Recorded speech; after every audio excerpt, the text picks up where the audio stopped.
ওরা আপনাদের এই মাহফিলটাই বন্ধ করে দিয়েছে।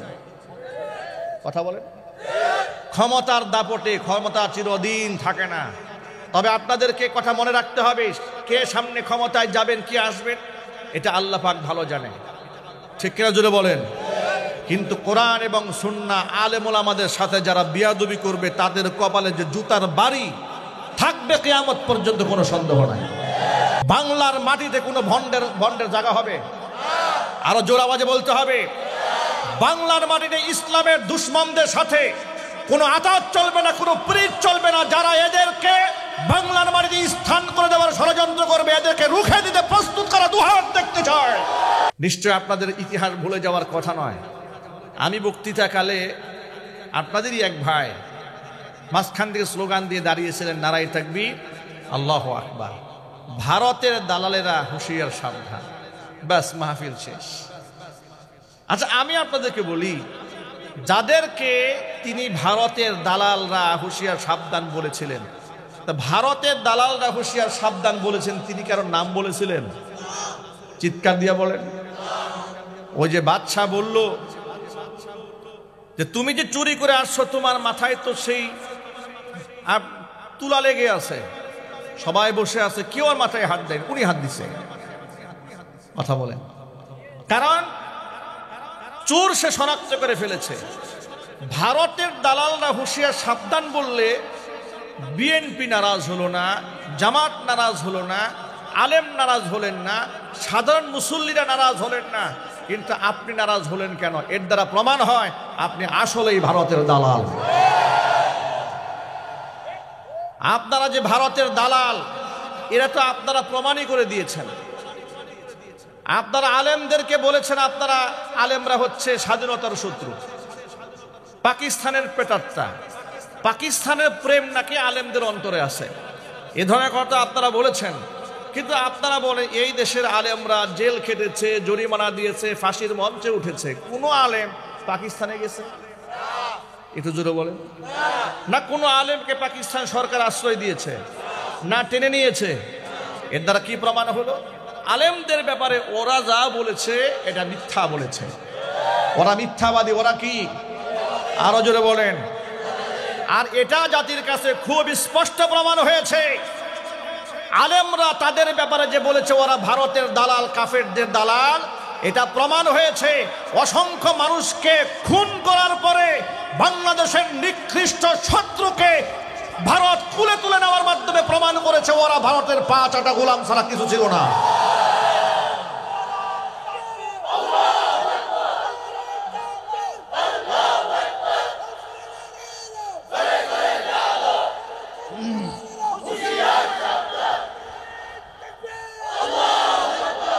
এখন আমি মাইকে বলছি ওরা ভারতের দালাল। কথা বলেন, আমার সাথে একমত আছেন? ওরা শুধু দালাল না, ওরা ভারতের গোলাম। দালাল এক জিনিস, গোলাম আরেক জিনিস। গোলাম তাকে বলে যে মনিবের ব্যাপারে কোনো এক্সকিউজ থাকে না। মনিব যদি নিজের সন্তানকে হত্যা করে কাটা তারে বেড়ায় ঝুলাইয়াও রাখে, তাও মজা লাগে দেখতে। কথা বলতে হবে, ঠিক কিনা জোরে বলেন। ওরা মুসলমানদের চরম শত্রু আর কাফের বেঈমানদের পা চাটা গোলাম। আমি আপনাদেরকে বক্তৃতা শুরুতে আহ্বান জানাচ্ছি, যারা কোরআনের মঞ্চে দাঁড়িয়ে আলেমদেরকে বেইজ্জত করেছে, আলেমদের সামনে থেকে মাইক কেড়ে নিয়েছে, কোরআনের মঞ্চে দাঁড়িয়ে স্টপ করে দিয়েছে আলেমদের বক্তৃতা করা, বিনা অপরাধে আলেমদেরকে লাঞ্ছিত অপমানিত যারা করেছে, যারা মিথ্যা মামলা দিয়ে বছরের পর বছর আলেমদেরকে কারারুদ্ধ করে রেখে দিয়েছে, সস্ত্রীক আলেমদের নামে ধর্ষণের মামলা দিয়েছে, আমার মতো লোককে পকেটের মধ্যে ককটেল বোমার মামলা দিয়েছে, মাহফিল মঞ্চ থেকে ধরে নিয়ে কারাগারে ঢুকিয়ে দিয়েছে। এমন নির্যাতন যারা আলেম ওলামা নবীগণের ওয়ারিসের সাথে যারা করেছে, কোন মুসলমানের রক্ত যদি তার গায়ে থাকে, আল্লাহর কসম করে বলি ওই মুসলমানের বাচ্চা এদের পক্ষে কথা বলতে পারবে না। কথা বলতে হবে, ঠিক কিনা বলো?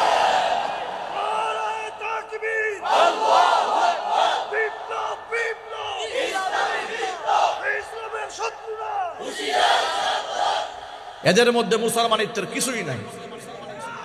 যারা আলেমকে সম্মান দিতে জানে না, ওরা কিসের মুসলমান? কথা বলেন না আপনারা? নবীগণের ওয়ারিসের সম্মান যাদের কাছে নাই, কোরআনের সম্মান যার কাছে নাই, ও কিসের মুসলমান? ওকে মুসলমান বলেছে কে? ওরা যে বলতো উনি তাহাজ্জুদ ছাড়া সকালবেলা কর্ম দিবস শুরু করেন না, এটা এত বড় ডাহা মিথ্যা কথা। আপনারা দেখেছেন 5ই আগস্টে এদেশের তরুণ প্রজন্মের লোকেরা যখন গণভবন হানা দিয়েছে, ওর বেডরুম থেকে শুরু করে পায়জামা থেকে শুরু করে কিছু আর বাকি রাখে না। পরেরটা বললাম না, সব তো আপনাদের দেখা শেষ। এত কিছু দেখলেন, জায়নামাজ দেখছিলেন একটাও? একটু জোরে বলেন। কিন্তু মদের বোতল কিন্তু ঠিকই পাওয়া গেছে। তাহলে যেখান থেকে মদের বোতল বের হয় সেখান তো তাহাজ্জুদ গুজারির, তাহাজ্জুদি মহিলার কোনো চিহ্ন আমরা খুঁজে পাইলাম না। তাহলে মাঝে মাঝে ফেসবুকে যে ছবি আসতো এগুলো ভণ্ডামি। আপনারা ঐক্যবদ্ধ থাকেন, ইনশাল্লাহ এদের পুনর্বাসন এই বাংলার মাটিতে আমরা করতে দেব না। কথা বলে না কেন? নাকি ভয় পেয়ে গেছেন আপনারা? আমাদের গায়ে রক্ত থাকতে ওদেরকে পুনর্বাসন এই বাংলাদেশে আমরা করতে দেব না। কারণ ওরা ইসলামের শত্রু, ওরা কোরআনের শত্রু, ওরা আমার রসুলের শত্রু, ওরা এই দেশে আলেমদের শত্রু, ওরা ইসলামিক রেভলিউশনের শত্রু। 1969 সনে জাহাঙ্গীরনগর মুসলিম বিশ্ববিদ্যালয় তৈরি করা হলো। দেশ স্বাধীন হওয়ার পরে 1972 সনে জাহাঙ্গীরনগর মুসলিম বিশ্ববিদ্যালয় থেকে মুসলিমটা ওরা বাদ দিয়ে দিল। কত অ্যালার্জি ইসলামের উপর দেখেন গেল, এক নাম্বার। দ্বিতীয়তে আসেন নবাব সলিমুল্লাহ মুসলিম হল ঢাকা বিশ্ববিদ্যালয়। সলিমুল্লাহ ঠিক রেখে মুসলিম শব্দ বাদ দিয়ে সলিমুল্লাহ হল বানায় দিল। কাজী নজরুল ইসলাম একাডেমি, ইসলাম সহ্য হয় নাই, বাদ। ইসলাম বাদ দিয়ে নাম রাখলো কাজী নজরুল একাডেমি, ইসলাম এখানেও বাদ দিয়ে দিল। সংবিধানের শুরুতে ছিল বিসমিল্লাহির রহমানির রহিম, আল্লাহর উপর অবিচল আস্থা এবং বিশ্বাস, এটা সংবিধানে ছিল। পঞ্চম সংশোধনী এনে বিসমিল্লাহ বাদ দিয়ে দিল, আল্লাহর উপর আস্থাও বাদ দিয়ে দিল। কোন মুসলমানের সন্তান যদি আল্লাহর উপর আস্থা বাদ দিয়ে দেয়, কসম আল্লাহর, যত বড় হাজি হোক না কেন মুসলমান হতে পারে নাই। ওদের যে আলেম ওলামা ইসলামের উপর অ্যালার্জি আছে, আর কত প্রমাণ লাগবে আপনাদের? ঢাকা বিশ্ববিদ্যালয়ে গত রমজান মাসের কথা বলি, একেবারে লেটেস্ট নিউজ। গোটা রমজান মাসের মধ্যে সেখানে হিন্দুদের হোলি উৎসব হয়েছে, বাধা নাই। শিখ সম্প্রদায়ের গুরু নানকের মিছিল হয়েছে, তাতেও কোনো অসুবিধা হয় নাই। কিন্তু মুসলমানরা ইফতার প্রোগ্রাম করতে পারে নাই। এমনকি মুসলমান কিছু ছাত্র ছাত্রীরা মিলে কোরআন তেলাওয়াত করেছিল। ঢাকা বিশ্ববিদ্যালয়ের অধ্যক্ষ এই সমস্ত ছাত্রদেরকে সুকোজ করেছে, কেন তারা কোরআন তেলাওয়াত করেছে। প্রকাশ্যে বলেছে বিশ্ববিদ্যালয় কি কোরআন পড়ার জায়গা নাকি? এখানে শেষ নয়, আরো আছে, সামনে শোনেন। আপনারা এক বাক্যে জবাব দিয়ে বলেন, আমার মা বোনদের পর্দার বিধানটা দিয়েছেন কে? নাকি হুজুররা বানিয়েছে? আমার মায়েরা বোনেরা, মুসলিমদের দেশে মুসলিম বিশ্ববিদ্যালয়ে মুসলিমদের ট্যাক্সের টাকায় চলছে। নবাব সলিমুল্লাহ একজন মুসলমান, তার জায়গার মধ্যে ঢাকা বিশ্ববিদ্যালয় গড়ে উঠেছে। কোনো রামের জায়গায় ঢাকা বিশ্ববিদ্যালয় হয় নাই, রবি ঠাকুরের বাপদাদার সম্পত্তির মধ্যে ঢাকা বিশ্ববিদ্যালয় হয় না। কথা বলেন। শাহরিয়ার কবিরের বাবার জায়গায় ঢাকা বিশ্ববিদ্যালয় হয়েছে, শামসুর রহমানের মার জায়গায় বিশ্ববিদ্যালয় হয়েছে, ভারতের দাদা বাবুদের জায়গায় হয়েছে। নবাব সলিমুল্লাহ একজন খাঁটি মুসলমান, তার ছবি দেখবেন ফেসবুক সার্চ দিয়ে, গুগল সার্চ দিবেন, দেখবে লম্বা লম্বা দাড়ি, মাথার মধ্যে বিরাট টুপি, হাতের মধ্যে লাঠি।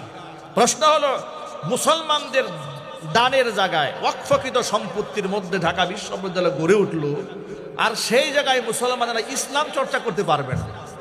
কথা বুঝতে পেরেছেন? ইসলাম বাদ দিয়ে আপনি সব করবেন। হাফ প্যান্ট পরে অসুবিধা নাই, মেয়ে ছেলে মেয়ে ফ্রি সেক্স করে তাতেও সমস্যা নাই, ফ্রি মিক্সিং করে তাতেও সমস্যা নাই, গাঁজা টানে অসুবিধা নাই, প্রকাশ্যে ধূমপান করছে তাতেও সমস্যা নাই। কিন্তু মেয়েরা হিজাব কেন পরে, বিশ্ববিদ্যালয়ে বুরকা কেন পরে, অ্যালার্জি শুরু হয়ে গেল। সেখানে শিক্ষক বলে ফেললো যে মেয়েরা বুরকা পরে বিশ্ববিদ্যালয়ে আসে, ওই সমস্ত মেয়েদের উচিত লেখাপড়া না করে ঘরের মধ্যে বসে থাকা।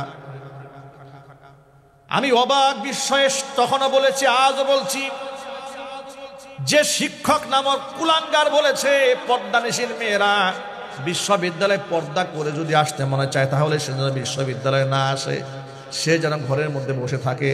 আমি ওই কুলাঙ্গার শিক্ষককে টার্গেট করে বিগত দিনেও বলেছি, আজকেও বলছি, এই লোকটা মুসলিমদের দেশের বিশ্ববিদ্যালয়ের শিক্ষক হওয়ার যোগ্যতা রাখে না। ও পতিতালয়ের দালালি করা ছাড়া কিছুই করতে পারবে না।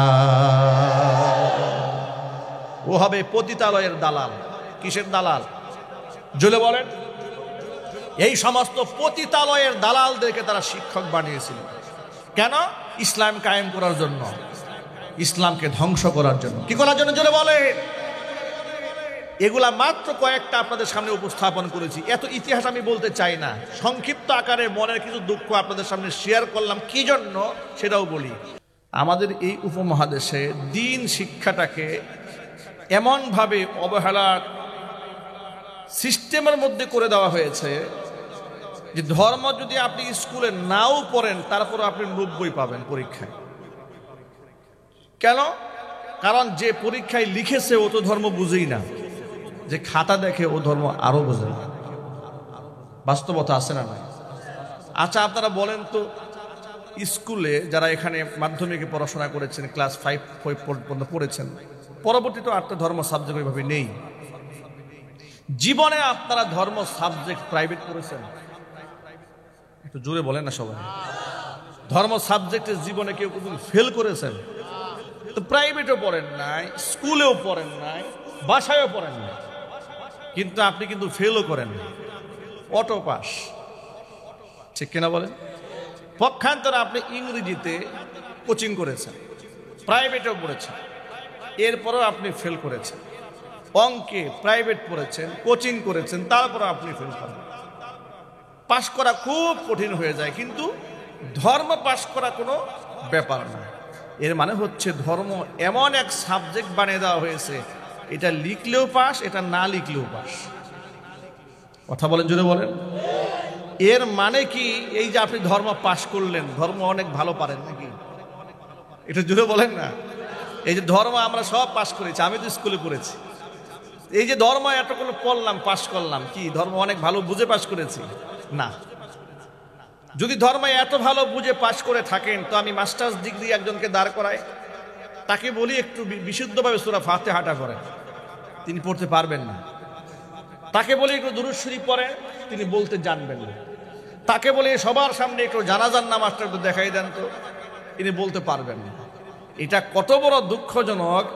একটি 90 থেকে 95% মুসলিম অধ্যুষিত একটি দেশে আমাদের টাকায় এই সরকার চলে। ঠিক কিনা জোরে বলেন? আমাদের টাকায় বিশ্ববিদ্যালয় চলে, স্কুল চলে, সরকারের অফিসাররা বড় বড় দামি ল্যান্ড ক্রুজার প্রাডো গাড়িতে ঘুরে বেড়ায়। ওরা আমাদের সিলেবাস বানিয়ে দেয়, এমন সিলেবাস যে আমি কোরআন শরীফ দেখেও পড়তে পারি না। এমন সিলেবাস বানিয়ে দেয় যে সিলেবাস পড়লে আমি ধর্ম জানবো তো দূরের কথা, এটা যদি ভালো করে বিশ্বাস করি আমার ধর্মের প্রতি ঈমানই নষ্ট হয়ে যাবে। বাস্তবতা আছে না নাই? যার দরুন এদেশের মানুষকে আলাদা করে ধর্ম শেখাইতে হয়। মাদ্রাসায় যারা পড়ে তারা একটু ধর্ম শেখে, কিন্তু বৃহৎ একটা অংশের মানুষ ধর্ম অজানাই থেকে যায়। তাদেরকে ধর্ম শেখাবার জন্য এই বড় বড় মঞ্চ সাজানো হয়, আয়োজন করা হয়, যাতে করে স্বাধীনভাবে মানুষ এখান থেকে একটু ধর্ম চর্চা করতে পারে। দুঃখজনক চরম বাস্তবতা হচ্ছে বিগত স্বৈরাচারীর আমলে এই সুযোগটাও স্বাধীনভাবে আলেমদেরকে দেওয়া হয় নাই। মানে ধর্ম শেখার যে একেবারে সর্বশেষ একটা জায়গা, এটা হচ্ছে ভ্রাম্যমান একটা স্কুলের মতো, সাময়িক স্কুল, সাময়িক একটা মাদ্রাসা। অল্প সময়ের জন্য কিছু ক্লাস হয়, রাত 11টা 12টার মধ্যে শেষ হয়ে যায়। একজন বক্তা 1 থেকে 1.5 ঘন্টা কথাবার্তা বলেন। এই 1-1.5 ঘন্টার ক্লাসেও শিক্ষক যেন কোরআন সুন্নাহ থেকে স্বাধীনভাবে কথা বলতে না পারেন, এই জন্য প্রতিবন্ধকতা সৃষ্টি করা হতো। তাদের কথা যদি কোরআন সুন্নাহর কথা তাদের মন মতো হতো তাহলে ওয়েলকাম, আর যদি স্বার্থ বিরোধী হতো তাহলে এই হুজুর মৌলবাদী হুজুর। এই একটা মেকানিজম। এদেশের মধ্যে সাজানো হয়েছিল, ওরা আপনাদের এই মাহফিলটাই বন্ধ করে দিয়েছিল। কথা বলেন, ক্ষমতার দাপটে ক্ষমতা চিরদিন থাকে না। তবে আপনাদেরকে কথা মনে রাখতে হবে, কে সামনে ক্ষমতায় যাবেন, কে আসবেন, এটা আল্লাহ পাক ভালো জানে। ঠিক কিনা জোরে বলেন। কিন্তু কোরআন এবং সুন্নাহ আলেম ওলামাদের সাথে যারা বিয়াদবি করবে তাদের কপালে যে জুতার বাড়ি থাকবে কিয়ামত পর্যন্ত, কোনো সন্দেহ নাই। এবং ইসলাম বিরোধীদের সাথে আপনাদের কোনো সম্পর্ক থাকতে পারবে না। আপনারা কি ওয়াদা করতে পারেন? হাত তোলেন। ইসলাম বিরোধীদের সাথে আমাদের কারো কোনো সম্পর্ক নাই। হাত তোলেন, এই কথাটা মনে থাকবে ইনশাআল্লাহ। আল্লাহ যেন কবুল করেন, হাত নামান। প্রিয় ভাইয়েরা আমার,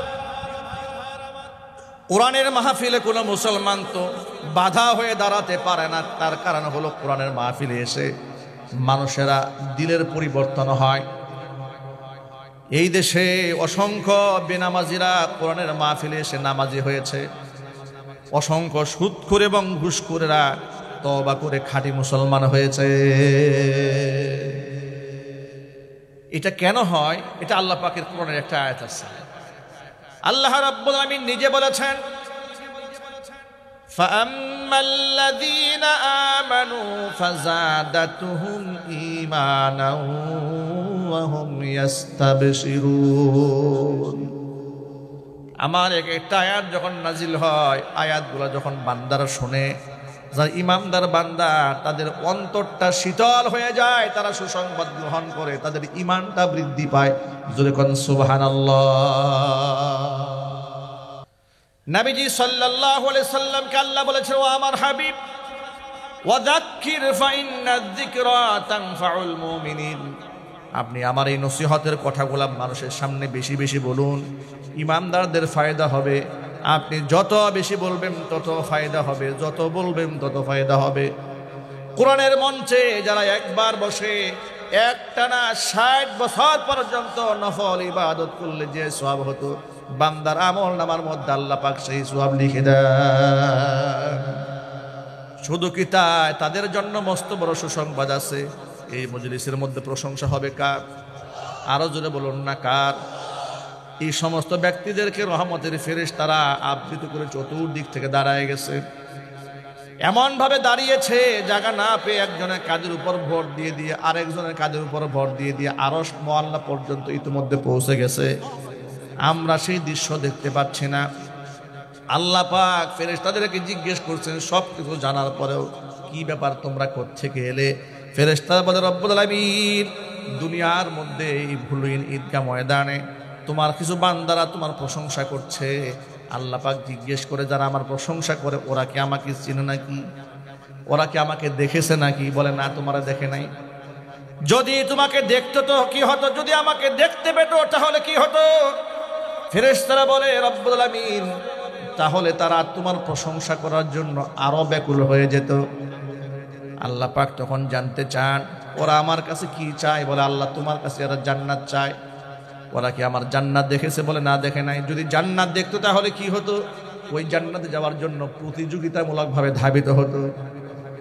ওরা আমার কাছে কি থেকে পানাহা চায়? ফেরেশতারা বলে, জাহান্নামের আগুন থেকে পানাহা চায়। ওরা কি জাহান্নামের ভয়াবহতা দেখেছে? বলে, না, দেখে নাই। তাহলে পানা চায় কেন? রব্বুল আলামিন, ওরা জাহান্নামের আগুন থেকে পানাহা চাচ্ছে না দেখে শুধু বিশ্বাস করে। আল্লাহ পাক বলেন, যদি দেখতো তাহলে কি হতো? তখন ফেরেশতারা বলে, রব্বুল আলামিন, জাহান্নামের আগুন যদি নিজের চোখে ওরা দেখতে পেত তাহলে সেখান থেকে ভয়ে আরো বেশি তারা পলায়ন করত।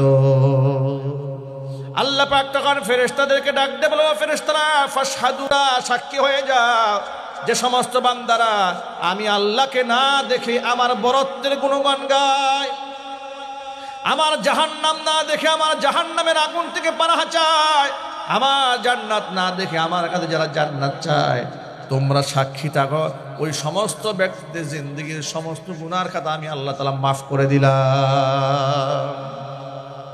ফেরেশতাদের মধ্যে কোনো একজন চিৎকার করে বলে, রব্বুল আলামিন, সবাই কিন্তু তোমার জিকির করার জন্য বসে নাই। কিছু লোক এমনিতেই রাস্তা দিয়ে হেঁটে যাচ্ছিল, এতগুলো মানুষ দেখে তার পাশে বসে গিয়েছে। আল্লাহ পাক তখন জবাব দিয়ে বলছেন, হুমুল জুলাসা লা ইয়াশকা বিহিম জালিসুহুম, তারা আমার মজলিসে আমার জিকির করার কারণে এতটাই সম্মানিত হয়েছে, ওদের গা ঘেঁষে যদি কেউ বসে সেই ব্যক্তি আমার রহমত থেকে বঞ্চিত হয় না। এই সমস্ত মজলিসের মূল্য আল্লাহর কাছে আছে না নাই? আরো জোরে বলতে হবে, আছে না নাই? আপনারা নিশ্চিত থাকেন, কনফার্ম থাকেন, যদি বান্দার হক কেউ নষ্ট করে না থাকেন তাহলে ইনশাআল্লাহ এখান থেকে বেগুনা মাসুম হয়ে আমরা বাড়ি ফিরে যাবো ইনশাআল্লাহ। বলেন ইনশাআল্লাহ। শুধু একটা জায়গায় আমরা ধরা খেয়ে যাব, বান্দার হক সংশ্লিষ্ট ব্যাপারে।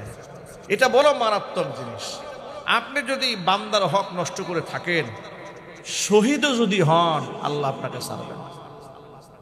একদিন জিবরাইল আসছেন, এসে নবী করিম সাল্লাল্লাহু আলাইহি ওয়াসাল্লামকে বললেন, হে আল্লাহ রাসূল, আল্লাহ তাআলা শহীদের এত মর্যাদা দিয়েছে, কিয়ামতের দিন শহীদদের কোনো হিসাব হবে না, কোনো হিসাব হবে না, ওরা বিনা হিসাবে আল্লাহর জান্নাতে যাবে। সুবহানাল্লাহ বলবেন না ভাই? এই কথা নবীজি সাল্লাল্লাহু আলাইহি ওয়াসাল্লাম সাহাবীদেরকে শোনায় দিলেন, শহীদদের কোনো হিসাব হবে না, বিনা হিসেবে শহীদরা জান্নাতে যাবে।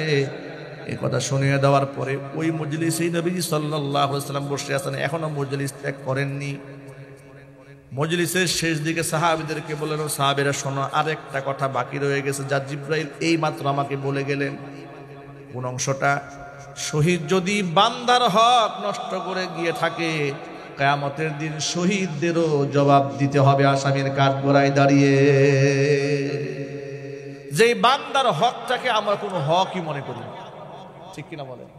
আমরা এটা কোনো গুরুত্ব দিই না। অমুক দিন দোকান থেকে 500 টাকা বাকি নিয়েছিলেন, আর টাকা আপনি দেন নাই। অমুকের কাছ থেকে 5000 টাকা ধার নিয়েছেন, টাকা দেওয়ার নাম নাই। যদিও কুমিল্লা যেরকম হয় না, হ্যাঁ, টাকা নেওয়ার সময় কত সুন্দর ব্যবহার, কত সুন্দর আচরণ। আমি এক দোকানে দেখি লিখে রেখেছে, সাইনবোর্ডে লিখেছে, কেউ আপনারা বাকি চাহিয়া লজ্জা পাবেন না, বাকি দেওয়ার পরে যা যা হয় লিখেছে। আমি কতক্ষণ দাঁড়িয়ে বললাম, কি লিখেছে? দাঁড়িয়েছি, 1 2 3 4 অনেকগুলো লিখেছে। এর মধ্যে 1 নাম্বার লিখেছে, বউর মাথা ব্যথা, এর জন্য দেখা করতে পারতেছে না। এরপরে বেতন হয় নাই, আগামী মাসে হবে। 2 নাম্বার অজুহাতগুলো লিখেছে। 3 নাম্বার আমার মনে নাই। 4 নাম্বার সন্তান অসুস্থ। 5 নাম্বার রাস্তায় প্রচন্ড যানজট, আসতে দেরি হয়েছে।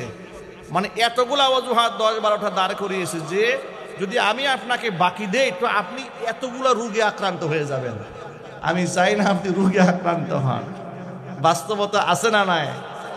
সর্বশেষ আমি আপনাকে ফোন দিলে আপনি ফোনটা পর্যন্ত রিসিভ করবেন না। এই জন্য বাকি চাহিয়া কেউ লজ্জা পাবেন না। সারা জীবন তো লেখে লজ্জা দিবেন না, ও লিখছে বাকি চাহিয়া কেউ লজ্জা পাবেন না।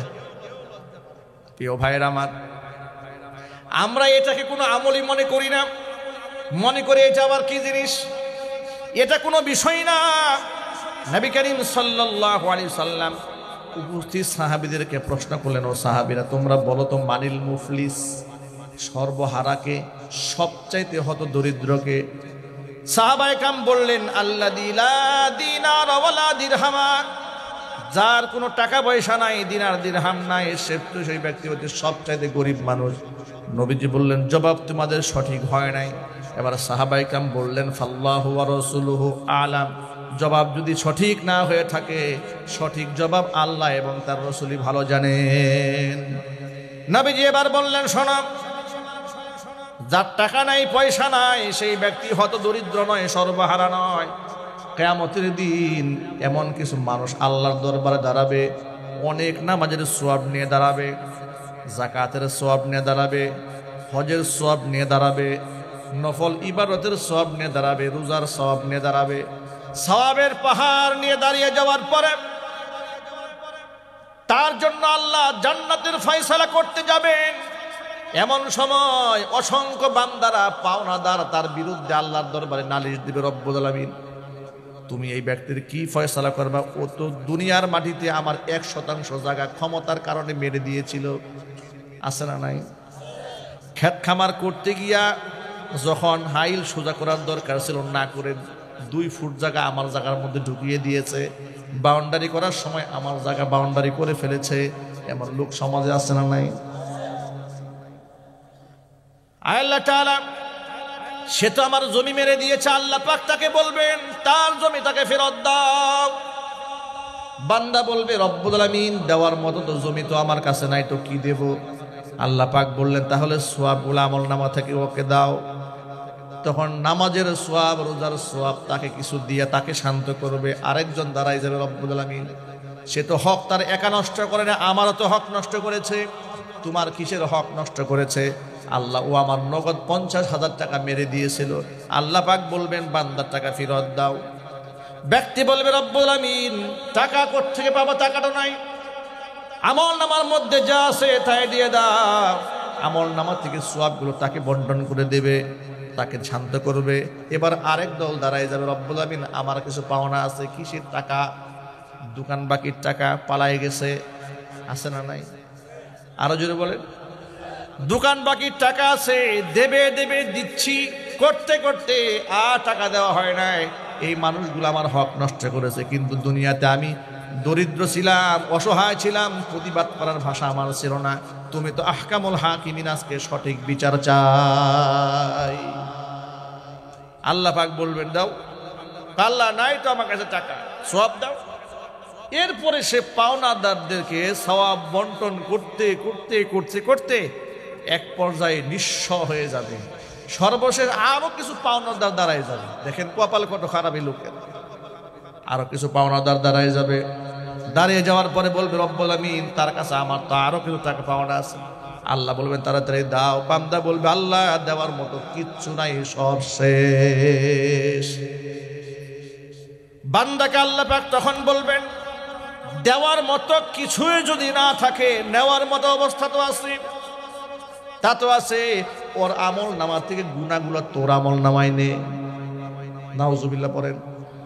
তখন ওই দেনাদারের, ওই ব্যক্তি, যে ব্যক্তি পাওনাদার, ওই পাওনাদারের আমল নামা থেকে গুনাহ যেগুলো আছে নিজের কামদের মধ্যে উঠাইয়া ওই ব্যক্তি নিঃস্ব হইয়া জাহান্নামের দিকে রওনা হবে।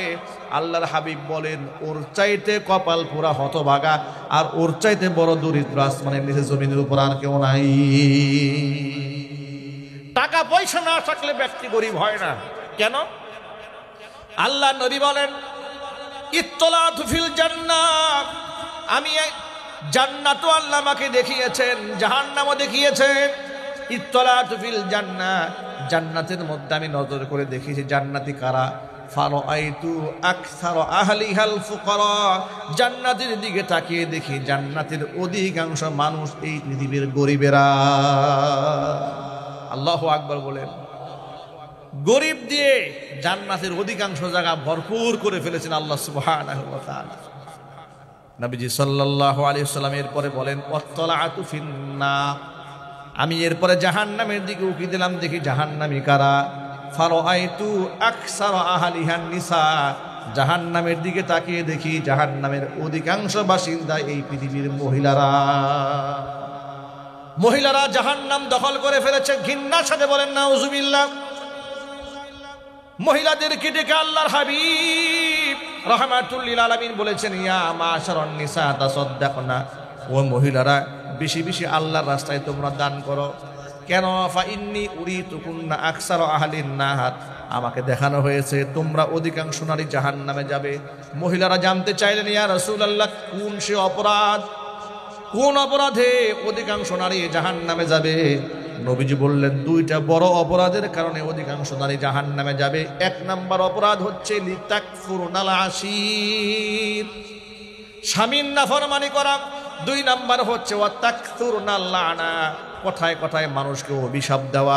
এই দুটা ভয়াবহ দোষ মা বোনদের মধ্যে আছে না নাই?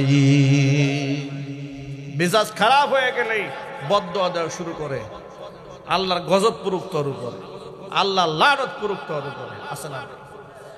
গজব দিতে দিতে স্বামীর উপরে গজব ঢালে কতক্ষণ।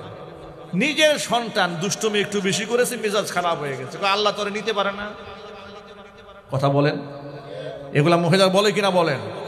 কথায় কথায় বদদুয়া দিয়ে ফেলে। আর স্বামীর প্রতি কেমন অকৃতজ্ঞ। আহারে, স্বামী বেচারা গাধার খাটনি খাটতে সকাল থেকে রাত পর্যন্ত সংসারকে সুন্দর রাখার জন্য, সুখী রাখার জন্য মাথার ঘাম পায়ে ফেলে কষ্ট করে, কথা কাটাকাটি একটু লেগে এসে 10-12 বছর সংসার করার পরে মুখের উপর সাপ জানিয়ে দেয় 10 বছরে তোমার সংসারে সুখ কি জিনিস চোখে দেখলাম।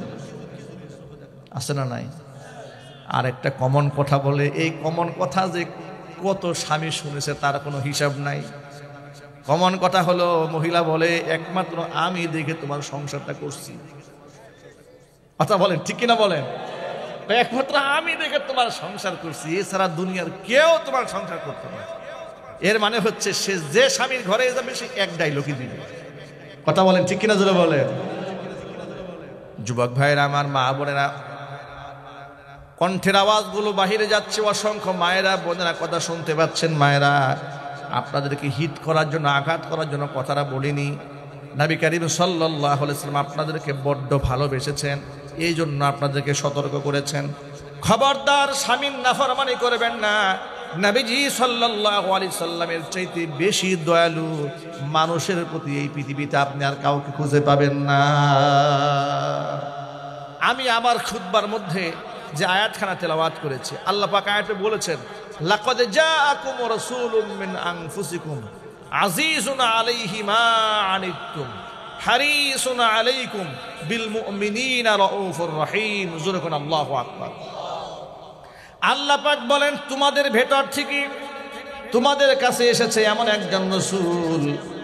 একজন রসুল তোমাদের কাছে এসেছে, আজিজুন আলাইহি মা আনিতুম, কোনো কারণে তোমাদের যদি কষ্ট হয়, তোমাদের কষ্টে আল্লাহর নবী সাল্লাল্লাহু আলাইহি ওয়াসাল্লাম বেশি কষ্ট পান। হারিসুন আলাইকুম আই হারিসুন আলা হিদায়াতিকুম, যিনি তোমাদের হিদায়াতের জন্য খুবই লালায়িত, খুবই প্রত্যাশিত, তোমাদের হিদায়াত কামনায়।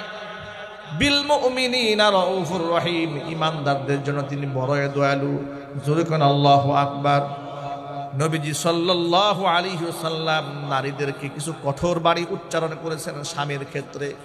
পক্ষান্তরে আবার দেখুন, আল্লাহর নবী সাল্লাল্লাহু আলাইহি ওয়াসাল্লাম পরিষ্কার করে বলে দিয়েছেন, লাউ কুনতু আমিরান আহাদান আইয়াসজুদা লিগাইরিল্লাহি লা আমারতুল মারআতা আন তাসজুদা লিজাওজিহা।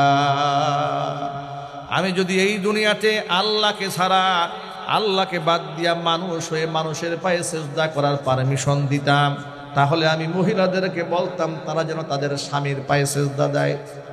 এবার নবীজি আর একটু কঠোর করে বললেন, কসম খেয়ে বললেন, ওয়াল্লাহ, আল্লাহর নবী নিজে কসম খেয়ে বলছেন, লা তুআদ্দিল মারআতু হাক্কা রাব্বিহা হাত্তা তুআদ্দি হাক্কা যাওজিহা।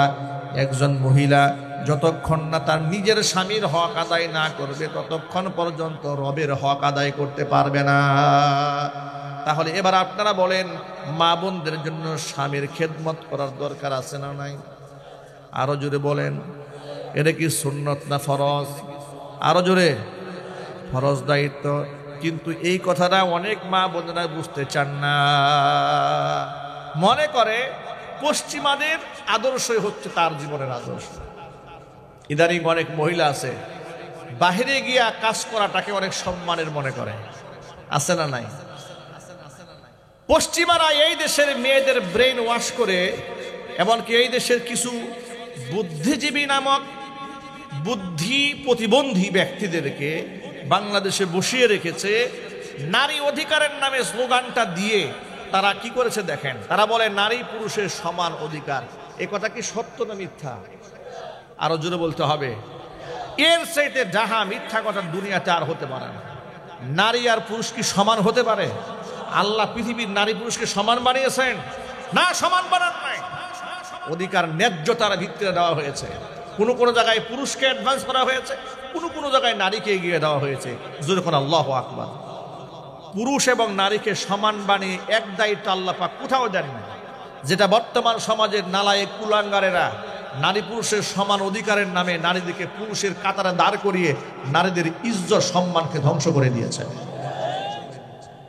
রাত আনুমানিক 2:30 থেকে 3টা বাজে, তখন দক্ষিণবঙ্গ থেকে মাহফিল শেষ করে পদ্মা সেতু পার হব, টুল প্লাজায় গেলাম টুল দেওয়ার জন্য। রাত 2:30 থেকে প্রায় 3টা বাজে, শেষ রাত। ওই সময় দেখি টুল বক্সে এক মহিলা বসে বসে জিমাইতেছে। হতবাক হয়ে গেল। এত গভীর রাতে এই জায়গায় একটা মেয়ে মানুষ বসে আছে টুল নেওয়ার জন্য, টাকা নেওয়ার জন্য। তাদের মাইন্ড সেট আপটা দেখেন, তারা পুরুষের পাশাপাশি মহিলাকে দাঁড় করিয়ে তাকে রাত 3টা বাজে টোল প্লাজায় বসিয়েছে। গেল 1 নাম্বার। মেট্রো রেল এটা চালাবার জন্য এদেশে পুরুষের কি অভাব পড়ছে? একটু জোরে বলে না কেন? এই দেশে লক্ষ লক্ষ যুবক বেকার আছে না নাই? চিল্লায় বলেন আছে না নাই? অসংখ্য শিক্ষিত লোকেরা তারা আজকে রিক্সা চালায় খাচ্ছে, ব্যবসা বাণিজ্য করছে, ঘুরে বেড়াচ্ছে, চাকরি নাই। উনি মহিলাকে দিয়েছে ট্রেন চালানোর জন্য। কথা বলতে হবে আছে না নাই? দিয়ে দিল এখানে। আপনি মেট্রো রেলের ড্রাইভার মহিলাকে বানাই দিলেন, আপনি টোল প্লাজায় মহিলাকে বসিয়ে দিলেন। কেন? নারী পুরুষের সমান অধিকার, এই স্লোগানটা আপনি দাঁড় করালেন। শিখছেন থেকে পশ্চিমাদের কাছ থেকে শিখেছেন। কথা বলেন।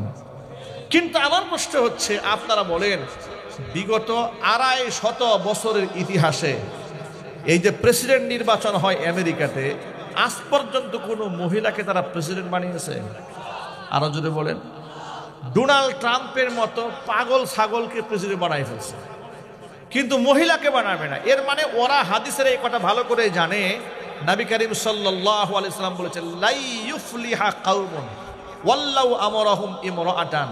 ওই জাতি কোশ্চিন কালেও কোনো দিন সফল হবে না যে জাতি তার নেতৃত্ব মহিলার হাতে তুলে দেয়।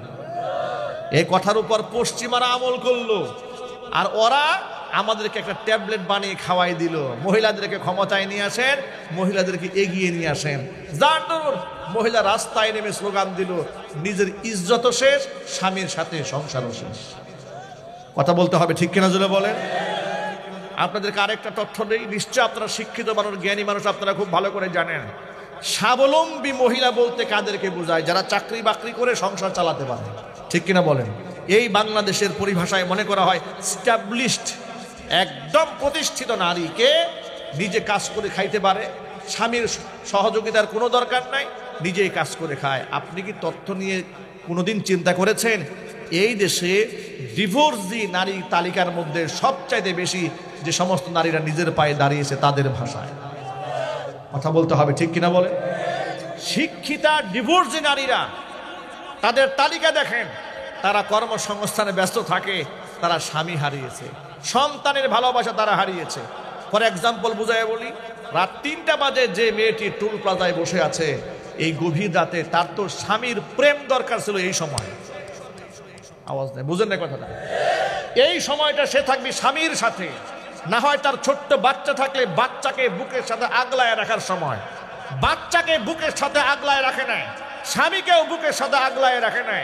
দীর্ঘদিন স্বামী থেকে সে দূরে, বাচ্চা থেকেও দূরে। শয়তান তো আর বসে নাই, শয়তান বলে স্বামীও দূরে, বাচ্চাও দূরে, বন্ধুত্ব একটা রেডি আছে। কথা বলতে হবে, ঠিক কিনা বলেন? এইভাবে ওরা আমাদের মা বন্ধুর ইজ্জতকে শেষ করে দিয়েছে। ওরা নারী পুরুষের সমান অধিকারের নামে নারীদের ইজ্জতকে হরণ করেছে, নারীর মান সম্মানকে ধ্বংস করে দিয়েছে। ইসলাম এইভাবে নারীর ইজ্জত, এইভাবে নারীর অধিকার প্রতিষ্ঠিত করে নাই। ইসলাম কিভাবে করেছে আপনাদেরকে শোনা কষ্ট হচ্ছে আপনাদের। ইসলাম মা বোনদের ব্যাপারে কি বলেছেন লক্ষ্য করে শোনেন।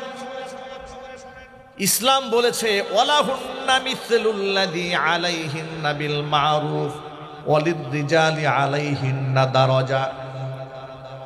পুরুষের উপরে নারীর অধিকার রয়েছে হুবহু সেই রকম অধিকার যেমন নারীর উপর রয়েছে পুরুষের অধিকার।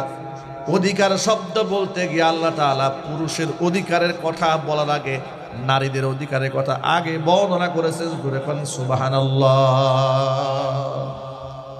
গেল একটা। আল্লাহ পাক নারীদের পক্ষ হয়ে পুরুষদেরকে বলেছেন, ও পুরুষেরা স্বামীরা, ওয়াশিদুহুন্না বিল মারুফ, নারীদের সাথে ন্যায় সঙ্গত আচরণ করবে, দাস দাসীর মতো আচরণ করবে না। 2 নাম্বার পয়েন্ট। 3 নাম্বার আল্লাহ পাক বলেন, হুন্না লিবাসুল লাকুম ওয়া আনতুম লিবাসুল লাহুন্না, নারীরা তোমাদের পুরুষদের পোশাক পরিচ্ছেদ স্বরূপ, আর পুরুষরা নারীদের পোশাক পরিচ্ছেদ স্বরূপ। নারী আর পুরুষ, স্বামী আর স্ত্রীদেরকে আল্লাহ রাব্বুল আলামিন পোশাকের সাথে কেন তুলনা করলেন? ব্যাখ্যা কি? আল্লাহ কি বুঝালেন? এর 2টা ব্যাখ্যা। 1 নাম্বার ব্যাখ্যা হলো, স্বামী স্ত্রীর সম্পর্ক একে অপরের এতটাই পরিপূরক, আমরা বলি অর্ধাঙ্গিনী। জোরে বলেন ঠিক কিনা? কি বলি আমরা? অর্ধাঙ্গিনী মানে একটা অঙ্গের অর্ধেকটা নারী আর অর্ধেকটা পুরুষ, উভয় মিলে কমপ্লিট হয়ে যায় পূর্ণাঙ্গ একটা দেহ। আল্লাহ পোশাকের সাথে কেন তুলনা করলেন? পোশাকের সাথে স্বামী স্ত্রী মিলটা কোন জায়গায়? এই যে আমি যে জামাটা গায়ে দিয়েছি, আমার দেহের মধ্যে যদি কোনো স্পট থাকে, কোনো দাগ থাকে, কোনো কালিমা থাকে, কোনো দোষ থাকে, এই পোশাকের কারণে সেই দোষটা মানুষের সামনে আর প্রকাশিত হয় না, ঠিক কিনা? স্বামী আর স্ত্রীর সম্পর্কটা এরকম। স্ত্রী স্বামীর জন্য কত বড় রহমত, আবার স্বামী স্ত্রীর জন্য কত বড় রহমত। স্ত্রীর যত দোষ হোক না কেন, স্বামী সেটা গোপন রাখবে, আগলায় রাখবে স্ত্রীকে। যেমন পোশাক দেহের দোষকে লুকায় রাখে, অনুরূপভাবে স্বামীর মধ্যে কোনো দুষ্টুটি থাকলে স্ত্রীও স্বামীর সমস্ত দুষ্টুটি আগলায় রাখবে। পরপুরুষের সামনে, অন্য মানুষের সামনে স্বামীকে ছোট করবে না। জোরে করে আল্লাহু আকবার। এই হচ্ছে একটা ব্যাখ্যা। আরেকটা ব্যাখ্যা হচ্ছে, জামা যেমন দেহের সাথে আটসাট হয়ে লেগে থাকে, অনুরূপভাবে স্বামী স্ত্রীর সম্পর্ক বন্ধনটা এরকম, তারা একমাত্র মৃত্যু ছাড়া তাদেরকে কেউ আলাদা করতে পারবে না। জোরে করেন না আল্লাহু আকবার। এইভাবে স্বামী স্ত্রীর মর্যাদা, নারীর কথা আল্লাহ পাক বলেছেন, পুরুষদের কথাও বলেছেন। জোরে বলেন আল্লাহু আকবার। আমার প্রিয় যুবক ভাইরা, পর্দার অন্তরে মা এবং বোনেরা, এইভাবে নারীদের সম্মানের কথা কোরআনে আছে। পুরুষদের সম্মানের কথা আগে না বলে আল্লাহ পাক নারীদের কথা আগে বলেছেন। এবার হাদিস থেকে একটু শোনায়। নবী করিম সাল্লাল্লাহু আলাইহি সাল্লামকে প্রশ্ন করা হলো, মান আবারু ইয়া রাসূলুল্লাহ, এই পৃথিবীতে কত শ্রেণী পেশার মানুষ আছে, কত রকম নৈকট্যপ্রাপ্ত আত্মীয় স্বজন আছে, বন্ধু বান্ধব আছে, বাবা মা আছে, আত্মীয় স্বজন আছে, কত কিছু আছে। সমস্ত মানুষের মধ্যে সবচাইতে উত্তম ব্যবহার কে পাবে? নবীজি বললেন, উম্মাকা, তোমার মা পাবে। সুবহানাল্লাহ বলেন।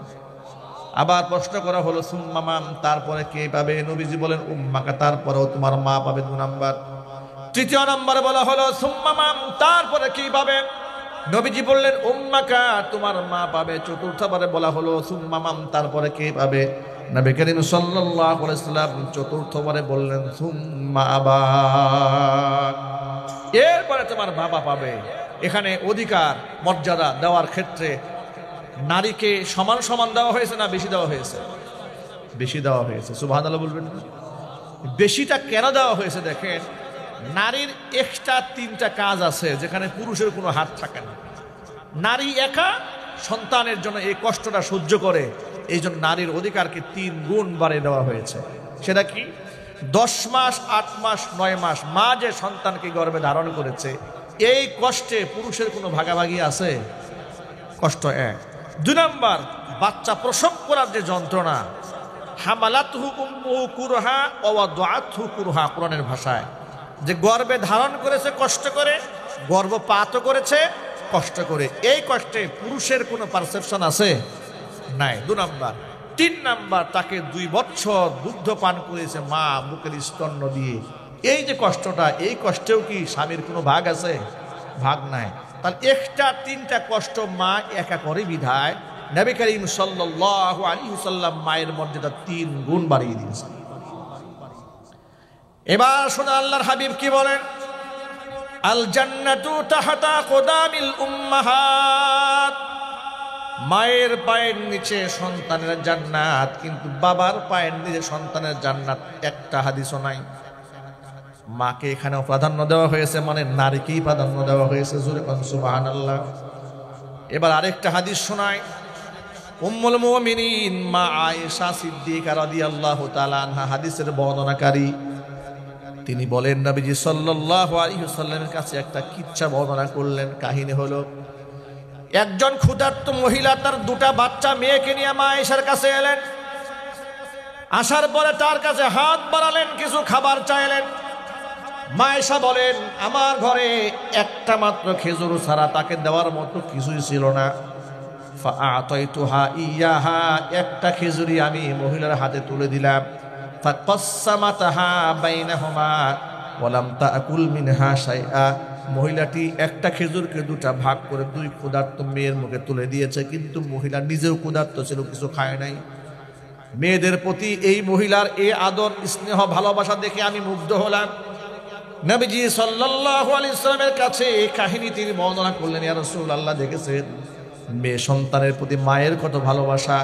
আল্লাহর নবী এক গল্প শোনার পরে রাসূল বললেন, মানুবতুলিয়া মিন হাদিহিল বানাতি বিশাইইন কুন্নালাহু সিতরাম মিনান নার। এই দুনিয়াতে আল্লাহ পাক যাকে কন্যা সন্তান দান করেন, এই পৃথিবীতে আল্লাহ পাক যাদেরকে কন্যা সন্তান দান করে আর ওই কন্যা সন্তানদেরকে আদর সোহাগ করে যদি পরীক্ষার মধ্যে সে পাশ করতে পারে, তাহলে কুন্নালাহু সিতরাম মিনান নার, কিয়ামতের দিন এই মেয়েগুলা বাপ মার জন্য ঢাল হয়ে সামনে দাঁড়ায় যাবে, বাপ মাকে জাহান্নামের আগুনে জ্বলতে দিবে না। জোরে বলেন সুবহানাল্লাহ। ইসলামে নারীদের জন্মসূত্র থেকে অধিকারকে সংরক্ষণ করা হয়েছে। সুবহানাল্লাহ বলো। একদিন নবী করিম সাল্লাল্লাহু আলাইহি ওয়াসাল্লাম, আমি যে আপনাদের সামনে বসে আছি যেভাবে, সাহাবায়ে কেরাম পরিবেষ্টিত অবস্থায় বসে আছে, রাসূল খুতবা দিচ্ছেন, কথা বলতেছেন। এমন সময় জনক একজন সাহাবী তিনি এসে সামনে বসলেন, একদম রাসূলের সামনে। বসার পরে ওই সাহাবীর ছোট্ট একটা ছেলে সন্তান দৌড়ে, ওই বাচ্চাদের যে কাজ আর কি, দৌড়ে এসে সামনে আসছে। আসার পরে ওই সাহাবী ছেলে সন্তানটাকে গালে মুখে চুমা খেয়েছেন। চুমা খেয়ে কোলের মধ্যে বসিয়েছেন। কোলের মধ্যে বসিয়েছে, কিছুক্ষণ পরে ওই একই সাহাবীর আরেকটা কন্যা সন্তান দৌড়ে তার সামনে এসেছে। কন্যা সন্তানকে কুলেও নাই নাই, চুমাও দেয় নাই, সামনে এমনি বসিয়ে দিয়েছে। রহমতের নবী, মায়ার নবীর এই দৃশ্যটা রাসূলের চোখকে আড়াল করতে পারে নাই। উপস্থিত সকল সাহাবীদের সামনে লোকটাকে ডেকে বললেন, নবী সাল্লাল্লাহু আলাইহি ওয়াসাল্লাম বললেন, হাল্লা তাসাওয়াইতা বাইনাহুমা, কি ব্যাপার, ছেলেটাও তোমার মেয়েটাও তোমার, ছেলেকে গালে মুখে চুমা খাও খেলে কুলের মধ্যে বসালে, মেয়েটাকে কুলেও নিলে না, চুমাও খেলে না, বৈষম্য কেন করলে? হাল্লা তাসাওয়াইতা বাইনাহুমা, সমতা রক্ষা করলে না কেন? ইত্তাকিল্লাহ, আল্লাহকে ভয় করো। ওয়াদিলু ফি আবনাইকুম, সন্তানদের মধ্যে সমতা রক্ষা করো। ছেলেও তোমার মেয়েও তোমার।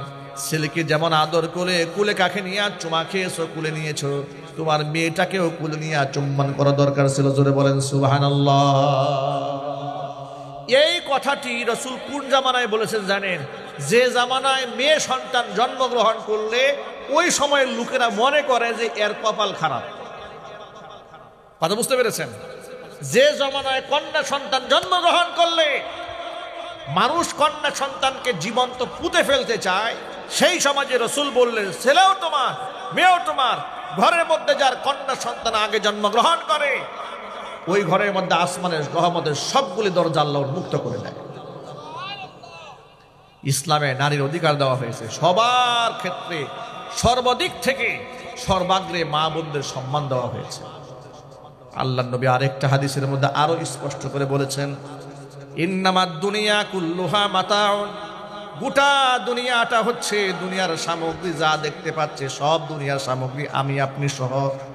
ওই খৈরু মাতাইদ দুনিয়াল মারআতু সালিহা, আর সমস্ত সামগ্রীর মধ্যে শ্রেষ্ঠ সামগ্রীর নাম হচ্ছে নেককার মহিলা।